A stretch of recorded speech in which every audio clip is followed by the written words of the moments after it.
আপনাদের সবাইকে ওয়েলকাম জানাচ্ছি আমাদের আজকের এই ভিডিও টিউটোরিয়ালে। আশা করি মহান সৃষ্টিকর্তার অশেষ কৃপায় আপনারা সবাই সুস্থ আছেন, ভালো আছেন। আপনারা অনেকেই আমাকে ইনবক্স করে অনেক প্রশ্ন করেছেন, তো অনেককে আমি হয়তো ইনবক্সে উত্তর দিতে পেরেছি, অনেকের সময়ের অভাবে দিতে পারিনি। তো আপনাদের এই প্রশ্নের উত্তর দেওয়ার জন্যই আমি আজকের এই ভিডিও টিউটোরিয়ালটা করছি।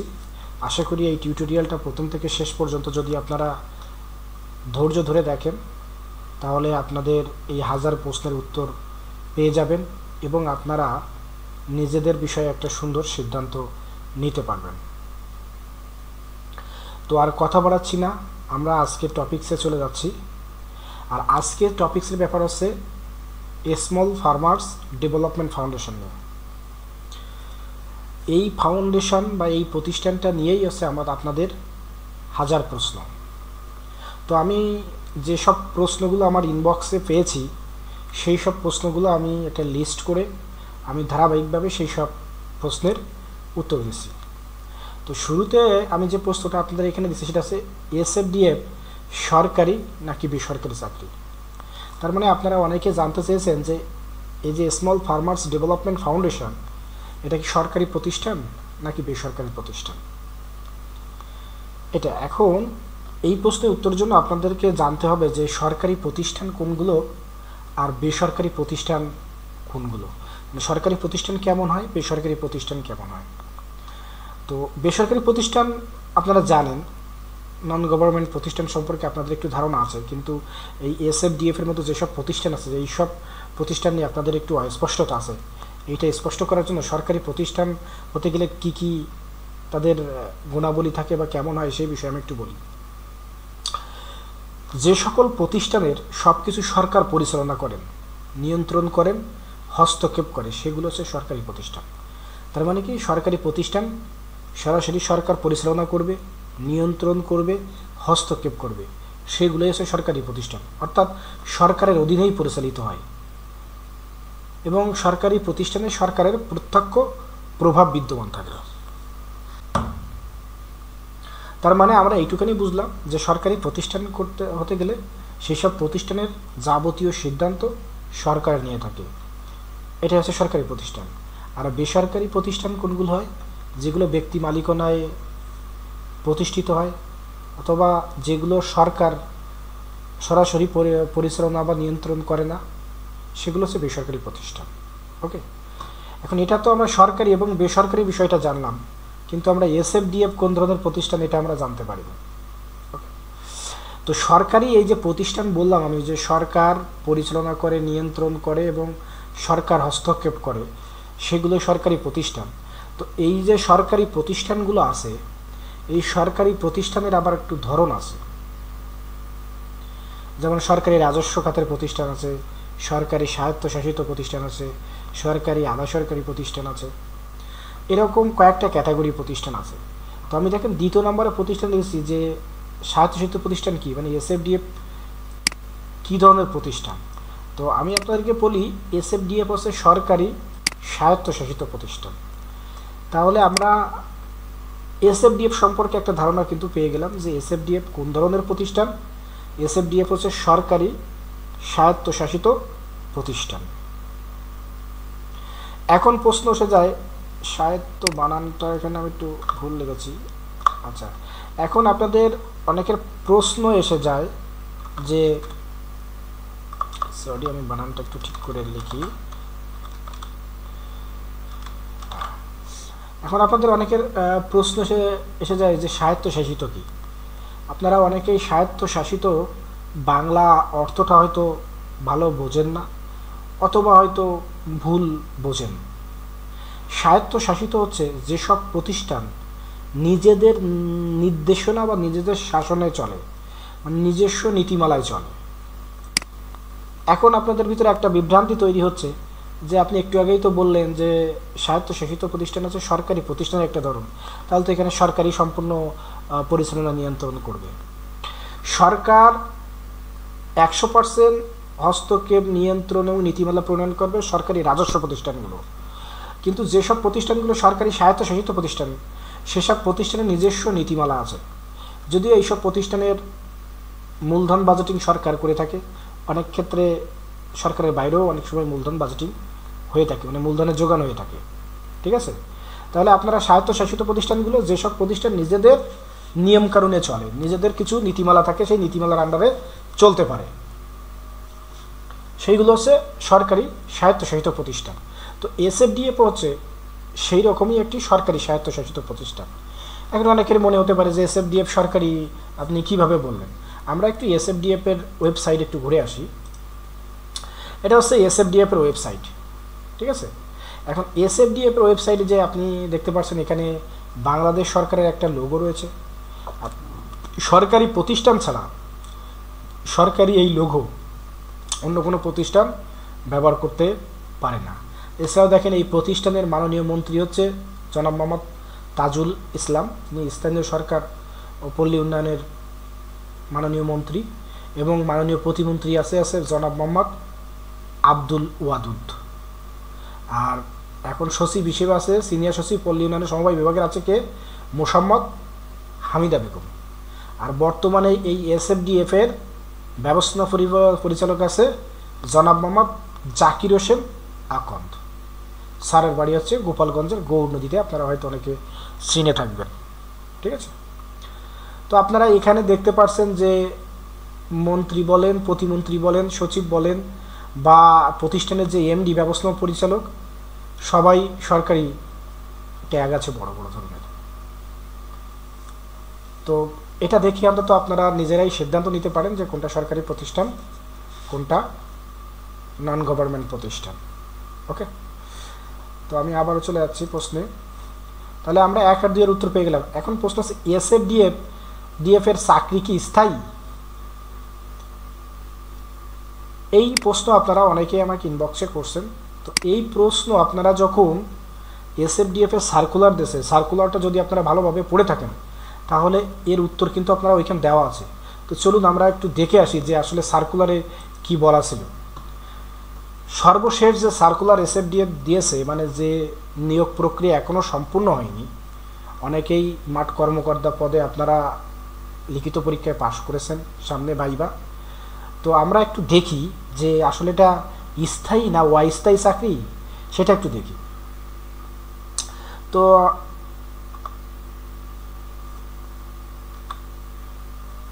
আপনারা, আমি মার্কিং করে দিচ্ছি, সরি,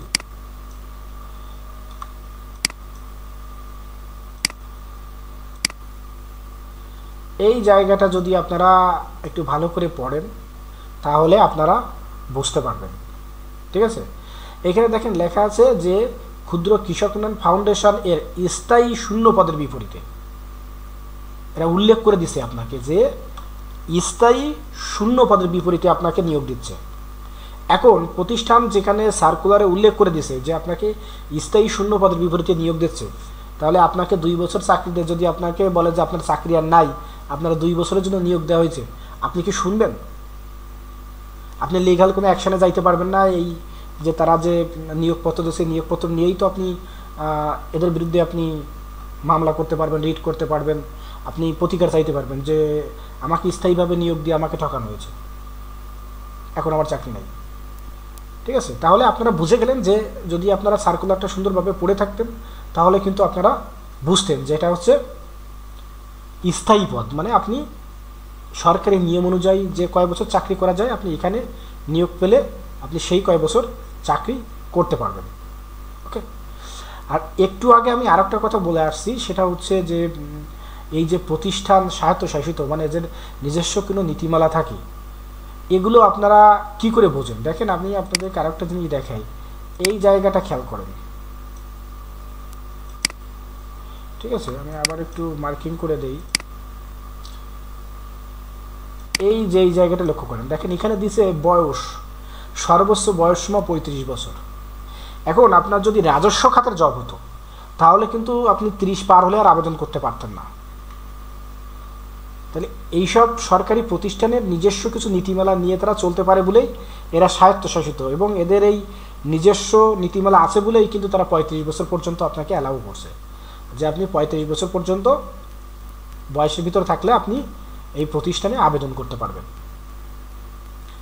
তাহলে আশা করি আপনাদের প্রশ্নের উত্তর পেয়েছেন যে এসএফডিএফ এর চাকরি স্থায়ী কিনা। তাহলে আমরা জেনে গেলাম যে এসএফডিএফ এর চাকরি হচ্ছে স্থায়ী। এখানে আরো একটা প্রশ্ন আমাকে অনেকে করেছে, আমি লেখা হয়নি, সেটা হচ্ছে এই চাকরি প্রকল্প কিনা। তো এই বিষয়টা আমি ক্লিয়ার করে দিই। অনেকে মনে করে কি এসএফডিএফ এর চাকরি প্রকল্প। আসলে এই এসএফডিএফ এর জন্মলগ্নই শুরু হয় একটা প্রকল্প দিয়ে। এইসব প্রতিষ্ঠানের জন্ম শুরু হয়েছিল প্রকল্প দিয়ে, ঠিক আছে। এই জন্য অনেকে মনে করে এগুলো প্রকল্প। এখনও সরকার যেসব অনুদান দেয় তাও প্রকল্প ভিত্তিক দেয়। এই কারণে অনেকে মনে করে যে এই চাকরি প্রকল্প 2-3 বছর করার পর আপনার থাকবে না। কিন্তু আমি তো আপনাকে এত সময় দেখাইলাম যে আপনার সার্কুলারে উল্লেখ করে দিচ্ছে যে আপনি স্থায়ী শূন্য পদের বিপরীতে আপনি নিয়োগ পাচ্ছেন। সুতরাং আপনার ভিতরে ভয় পাওয়ার কিছু নাই। আপনি চাকরি পাইলে অবশ্যই পূর্ণ সময় আপনি চাকরি করতে পারবেন। আশা করি চাকরি স্থায়ী কিনা এই বিষয়ে জানতে পেরেছেন। এই চাকরিতে কি প্রমোশন আছে? এর উত্তর হচ্ছে হ্যাঁ, আছে। এই চাকরিতে প্রমোশন আছে। আপনি যে পদে চাকরিতে যোগদান করবেন সেই পদের দক্ষতা যোগ্যতা অনুযায়ী আপনি প্রমোশন পাবেন। এখন অনেক সময় প্রশ্ন এসে যায় যে প্রমোশন কেমন হয়, কিভাবে হয়। আপনি সর্বনিম্ন একটা পদ থেকে প্রমোশন পেতে গেলে আপনার 3 বছর, ন্যূনতম 3 বছর ওই পদে আপনাকে চাকরি করা লাগবে, ন্যূনতম। তার মানে এই না যে আপনি 3 বছর চাকরি করার পর আপনি প্রমোশন পেলেন। আপনি 3 বছরের মাথায়ও পেতে পারেন, 4 বছরও লাগতে পারে, 5 বছরও লাগতে পারে। এটা নির্ভর করবে আপনার প্রত্যেক বছর আপনার কাজের পরে আপনার যে ঊর্ধ্বতন কর্মকর্তা থাকবে সে একটা এসিআর দিবে আপনাকে। মানে সে হেড অফিসে আপনার কার্য সম্পাদন বা কার্য মূল্যায়নের একটা কপি হেড অফিসে পাঠাবে এবং আপনার পারফরমেন্স থাকবে। আপনি কেমন কাজ করেন, আপনি কাজে ভালো দক্ষ কিনা, দক্ষতার সাথে কাজ করেন কিনা, আপনি প্রতিষ্ঠানের নিয়মকানুনভাবে ফলো করেন কিনা। এইসব একটা প্রতিষ্ঠানে কাজ করতে গেলে তার কিছু নীতিমালা থাকে, কিছু দায় দায়িত্ব থাকে। সেই দায় দায়িত্ব যদি আপনি সঠিকভাবে পালন করতে পারেন তাহলে আপনি দ্রুত প্রমোশন পাবেন। আপনারা হয়তো একই সাথে অনেকে একটা পোস্টে যোগদান করলেন, দেখা যাচ্ছে আপনার কোনো বন্ধু প্রমোশন পেলে আপনি পেলেন না। তার মানে মনে করতে তাদের থেকে আপনার পারফরমেন্স হয়তো একটু ডাউন ছিল। হয়তো আবার প্রমোশন তো কয়েকটা ক্ষেত্র থাকে। আপনার ক্ষেত্রে থাকে আপনার দায়িত্ব কর্তব্যের ভালো মানে পারফরমেন্সের ভিত্তিতে থাকে, বয়োজ্যেষ্ঠতার ভিত্তিতে থাকে, ঠিক আছে, তবে পাবেন। নিচে বলছে প্রমোশন পেতে কত সময় লাগে, যেটার উত্তর আমি এত সময় দিলাম যে ন্যূনতম 3 বছর লাগবে, তার উৎসই লাগবে 4-5 বছর, 6 বছর লাগতে পারে। এরা বোনাস দেয় কিনা? এরা কি বোনাস দেয়? উত্তর হলো হ্যাঁ, এরা বোনাস দেয়। যারা মুসলিম আছেন তারা 2 ঈদে বোনাস পাবেন, আর যারা হিন্দু ধর্মাবলম্বী আছেন তারা তাদের যে বড় যে পূজাটা হয় সেই পূজার সময় 2টা বোনাস একসাথে পাবেন। সেটা এরা বোনাস দেয়। বেতন কি ঠিকঠাক দেয় কিনা একটা প্রশ্ন। বেতন কি ঠিকঠাক দেয়? হ্যাঁ, অবশ্যই বেতন ঠিকঠাক দেয়, কারণ আপনি চাকরি করছেন তো বেতনের জন্য। বেতন না দিলে আপনি চাকরি করবেন কিনা। এখানে অনেকের আছে যে না এরা ঠিকঠাক বেতন দিতে পারে না, দিতে পারে না। এটা 100% ভুল। বেতন ঠিকঠাক দেয়, তবে এখানে একটা ব্যাপার আছে, সেটা হচ্ছে আপনি বেতন 1 থেকে 5 তারিখের ভিতরে ম্যাক্সিমাম দিয়ে থাকে। অনেক সময় বেতন দিতে একটু দেরি হয়, কারণ তাদের হেড অফিসে একটা বেতন ছাড়তে গেলেও ব্যবস্থাপনা পরিচালকের সাইন লাগে এসে। আচ্ছা, সে কোনো কারণে যদি একটু দেরি হয় সেক্ষেত্রে বেতন দিতে অনেক সময় একটু দেরি হতে পারে। তো সম্ভবত 1 থেকে 5 তারিখের ভিতরেই আপনি বেতন পাবেন। পোস্টিং কি নিজ জেলায় হয়? প্রশ্ন করছেন পোস্টিং কি নিজ জেলায় দেয় কিনা। হ্যাঁ, পোস্টিং নিজ জেলায়ও হয়, তবে আপনারা যারা নতুন নিয়োগ পাচ্ছেন আপনি ধরে নেবেন আপনার পোস্টিং নিজ জেলায় হবে না, এটা ধরে নেন। তবে পোস্টিং নিজ জেলায় দেয়, নিজ উপজেলায় দেয় না, তবে নিজ জেলায় দেয়। তবে এখন যাদের পোস্টিং দিচ্ছে কারো নিজ জেলায় দিচ্ছে না। এখন আপনাদের যদি কারো দিয়ে থাকে তো তার সৌভাগ্য হবে আর কি। এখন হচ্ছে কত দূরে পোস্টিং দেয়, বুঝছো? আপনি ধরে নেন 100 থেকে 120 থেকে 150 কিলোর ভিতরে আপনারা পোস্টিং দেবে। ম্যাক্সিমাম পোস্টিংটা এরকম দেয় 120 থেকে 150 কিলোর ভিতরে আপনারা পোস্টিং দেয়। এখন অনেকে দেখা যাচ্ছে কি আপনারা একসাথে হয়তো এদের মাঠ কর্মকর্তা পদে 50 জন পদের সাথে, এখন অনেকে দেখা যাচ্ছে 30-40 কিলো দূরে পড়তে পারে। আমি তো বললাম নিজ জেলায় পোস্টিং দেয়। তবে আপনারা যারা নতুন আছেন ধরে নেবেন যে আপনার 120 থেকে 150 কিলোর ভিতরে আপনি পোস্টিং পাচ্ছেন, তার মানে নিজ জেলার ভিতরে আপনি পোস্টিং পাচ্ছেন না। আর যদি আপনি পান সেটা তো অনেক গুড লাকই হলো বলা যায়। মেয়েদের কি নিজ উপজেলায় পোস্টিং দেয়?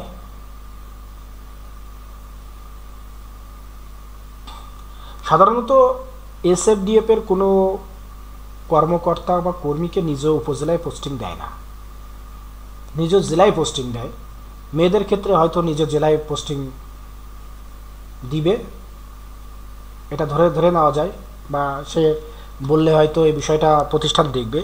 তবে মেয়েদের ক্ষেত্রে আমার ব্যক্তিগত যেটা মতামত, মেয়েদের চাকরি কম দেয়, অথবা আমি দেখছি এর পূর্বে যে নিয়োগ হয়েছিল সেই নিয়োগে কিন্তু খুবই কম মেয়ে চাকরি পেয়েছে।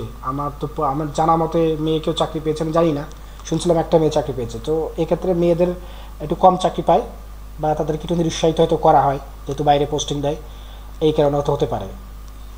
তবে 100% এই না যে মেয়েরা চাকরি পাবে না, তবে কম পায় মেয়েরা।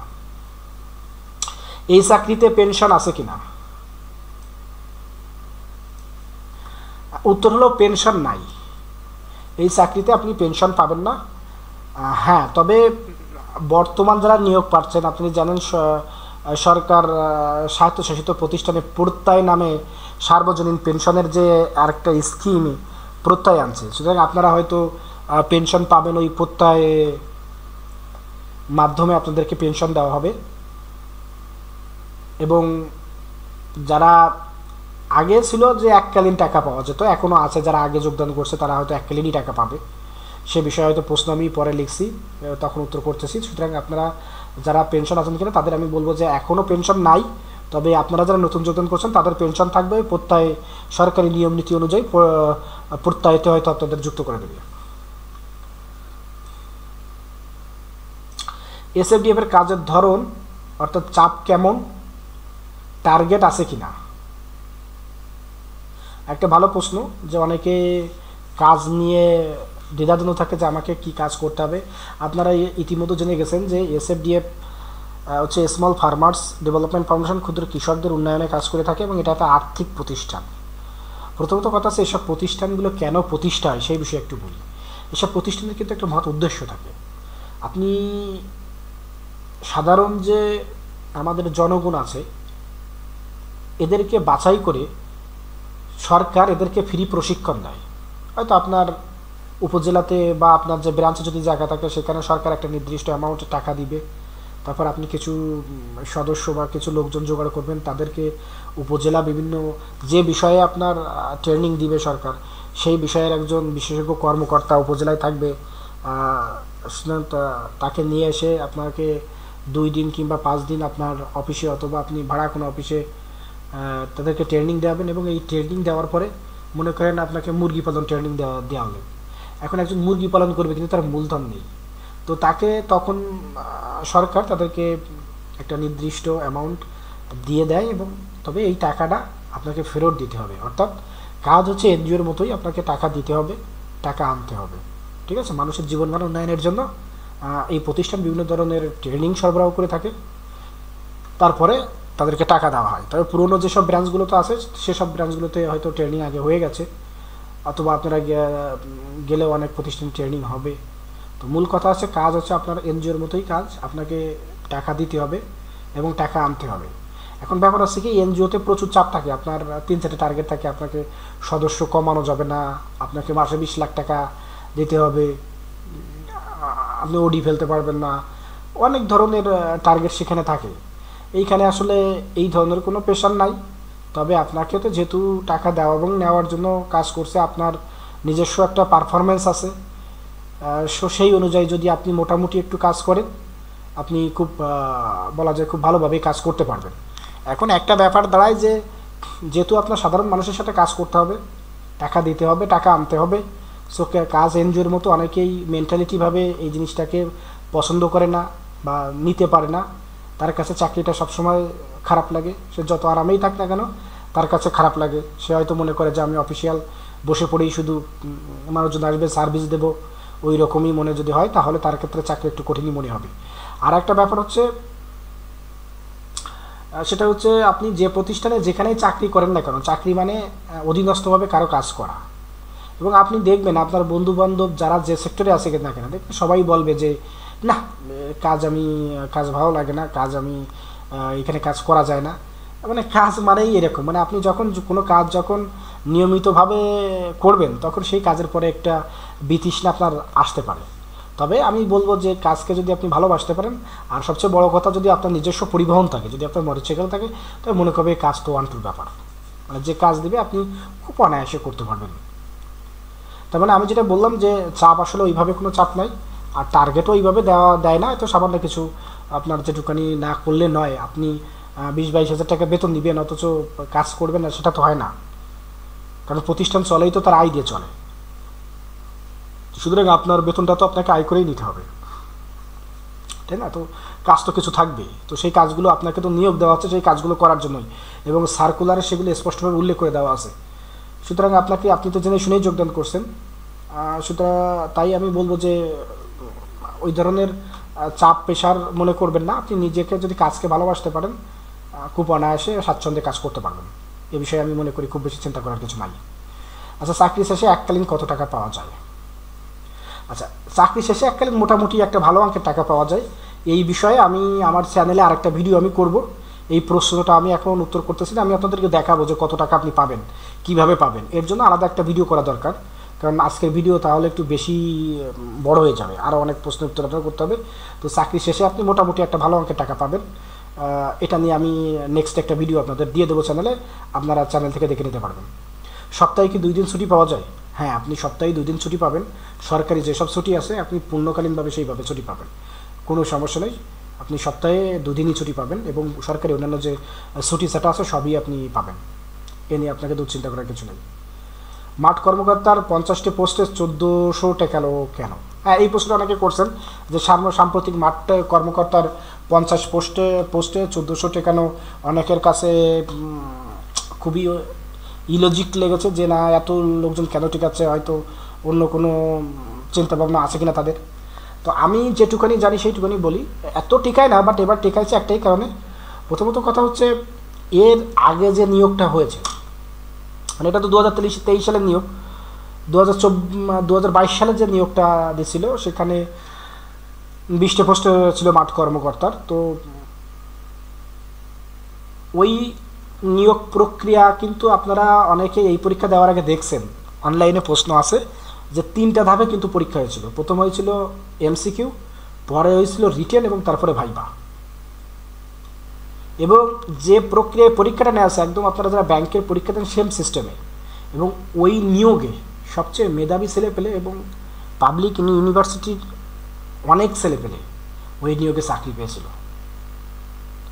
এবং এই যে ভালো বা মেধা সম্পূর্ণ ছেলেপেলেরা চাকরি পেয়েছে, মানে দিতে তাদেরকে হয়েছিল, কারণ তারা রিটেনে অনেক নাম্বার পেয়েছিল এবং তাদেরকে চাকরি দিতেই হয়েছিল। এবং পরে দেখা গেছে কি যারা চাকরি পাইছিল তারা অনেকেই পরে বিভিন্ন দেখা যাচ্ছে তাদের প্যানেল ছিল বা আরও টুকটাক পরীক্ষা দিতে পেরেছে, দেখা যাচ্ছে বয়স হয়তো 30 হয়ে গেছে, কিন্তু 30-এর ভিতরে অনেক আবেদন করা ছিল, পরে পরীক্ষা দিয়েছে, চাকরি হয়ে গেছে, আরও এসছে ভালো জায়গায়, তারা চাকরি ছেড়ে চলে গেছে।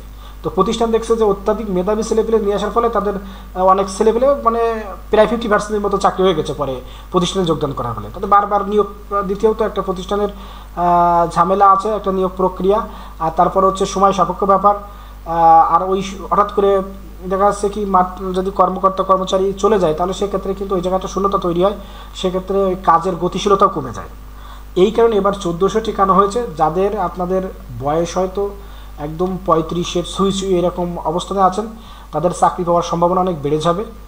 এবং যারা ভালো পরীক্ষা দিচ্ছেন তারা তো অবশ্যই ভালো একটা নাম্বার পাবেন। তারপরেও আপনি ভাইভাতে প্রায় 30 নাম্বার আছে, সো সেখানেও কিন্তু অনেক প্রভাব ফেলবে। মূলত বেশি ঠেকানো হয়েছে ওই কারণে। আর তাছাড়া আপনাদেরকে প্যানেল দিবে, 2-3টা প্যানেল পাবেন, 50 পর্যন্ত 150 মতো হবে। প্রথম 50 জনই নেবে, তারপরে আপনার 2-3 ধাপে নিবে, লোক নিবে এখান থেকে। সো এই কারণে একটু বেশি ঠিকানো হয়েছে, শুধু ওই কারণে যাতে যারা চাকরি করবে সেই ধরনের লোকজনকে যাতে বাছাই করতে পারে, এই জন্যই বেশি টিকাইছে। এছাড়া আর অন্য কোনো কারণ আছে বলে আমার জানা নাই। এই চাকরি পেতে কি টাকা পয়সা লাগে? আমি 2022 সালের কথা বলি। 22 সালে যারা নিয়োগ পাইছিল, আমি যেটুকুনি জানি কারো টাকা পয়সা লাগেনি, এবং সবাই মেধার জোরেই চাকরি পেয়েছিল এবং যথেষ্ট ফেয়ারে নিয়োগ দিয়েছিল। এবং বর্তমান স্যারও যিনি আছেন ব্যবস্থা পরিচালক, উনিও যথেষ্ট এসব ব্যাপারে মানে সুদূর প্রসারী বলা যায়। এই কারণে আমি বলি যে টাকা পয়সা ছাড়াই কিন্তু সবাই চাকরি পেয়েছিল। এখন কেউ যদি টাকা পয়সা দিয়ে চাকরি পেয়ে থাকে আমার জানা নাই, সুতরাং আমি বলতে পারলাম না যে টাকা পয়সা লাগে না। তবে হয়তো অনেক আগে যারা চাকরি পাইছিল তখন হয়তো অনেকে সুপারিশ বা টাকা পয়সা সরাসরি তখন নিয়ে গেছিল, তখন প্রতিষ্ঠানের অবস্থা অন্যরকম ছিল।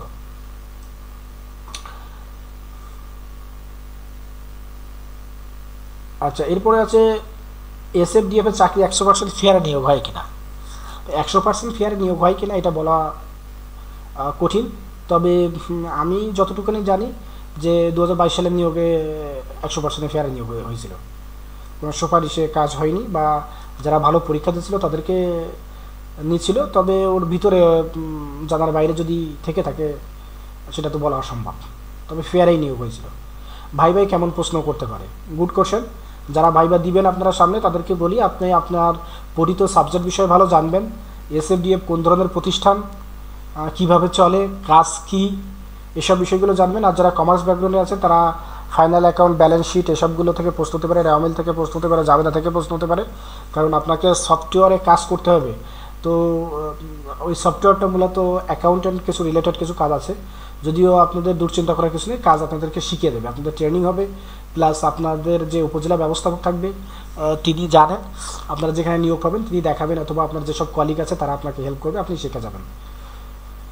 সো ভাই প্রশ্ন আমি বলছি, সর্বপ্রথম যে আপনারা আপনাদের পঠিত বিষয় সম্পর্কে ভালো পড়বেন, নিজে উপজেলা সম্পর্কে পড়বেন, নিজের সম্পর্কে জানবেন। আর বর্তমানে যে আমি তো বললাম যে মুক্তিযুদ্ধ, শেখ মুজিব, এসব বিষয়গুলো তো আপনারা বিভিন্ন ভাইবা দেন, জানেন, এগুলো তো পড়বেনই।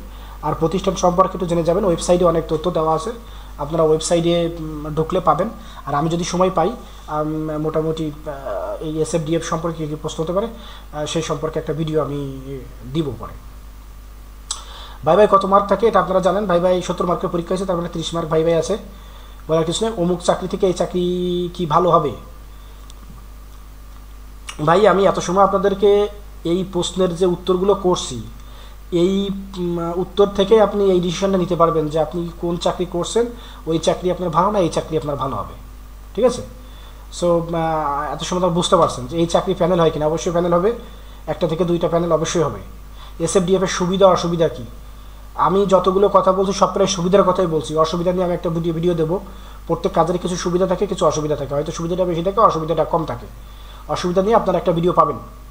এই চাকরি থেকে অনৈতিক মানে ঘুষ বা কোনো সুবিধা পাওয়া যায় কি না।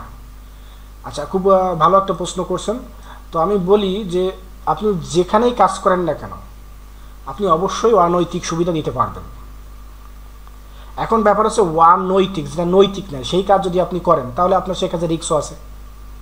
আপনি অনৈতিকভাবে যদি কোনো সুবিধা নিতে যান এবং সেটা যদি মানে চুরি বিদ্যা ভালো বিদ্যা যদি ধরা না পড়েন, আপনি যদি ধরা পড়েন সেক্ষেত্রে তো আপনার জন্য পানিশমেন্ট আছে, আপনার জন্য শোকেস হবে, আপনাকে জবাবদিহিতা করবে। সুতরাং আমি বলবো যে অনৈতিক কোনো সুবিধা থাকলেও না নেওয়া উচিত। অনৈতিক সুবিধা তো কেউ আপনাকে দেয় না, আপনি যদি নিজেই অনৈতিক সুবিধা নিজে করে ফেলেন তাহলে তো সেটা নৈতিকতার বিরুদ্ধে যে হলো। সুতরাং আমি বলবো যে অনৈতিক সুবিধা কোনো প্রতিষ্ঠানই আপনাকে দেবে না, এবং আপনি যদি করেন সেটা আপনারই উপর নির্ভর করবে। আর আপনি যদি সেই অনৈতিক বিষয়ে যদি প্রমাণিত হন তাহলে আপনি জবাবদিহিতার আওতায় থাকবেন। SFDF এর পরীক্ষার প্রশ্ন কেমন হয় এবং কয় ধাপ হয় এই প্রশ্নের উত্তর এখন করছি না, কারণ এটা আপনারা অনেকে পরীক্ষা দিয়ে ফেলছেন এবং অনেকে উত্তীর্ণ হয়েছেন। কে ধন্যবাদ জানিয়ে আমাদের আজকের ভিডিও এখানেই শেষ করছি। যদি আরও অনেক কিছু আপনাদের জানা থাকে এই ভিডিও দেখে কমেন্ট সেকশনে আপনারা কমেন্ট করবেন, আমি তার আলোকে ভিডিও তৈরি করব। আর আমি তো এত সময় বললামই যে 2টা ভিডিও আমি অবশ্যই করব, হচ্ছে এই প্রতিষ্ঠানের কী কী অসুবিধা আছে আর হচ্ছে আপনার এককালীন কত টাকা আপনারা পেতে পারেন সে বিষয়ে আমি 2টা ভিডিও আপনাদের দিব। আপনারা চ্যানেলটা সাবস্ক্রাইব করে রাখলে অথবা নোটিফিকেশন অন করে রাখলে আমি ভিডিও দেওয়ার সাথে আপনারা পাবেন। তো ধন্যবাদ সবাইকে, সবাই ভালো থাকবেন, সুস্থ থাকবেন।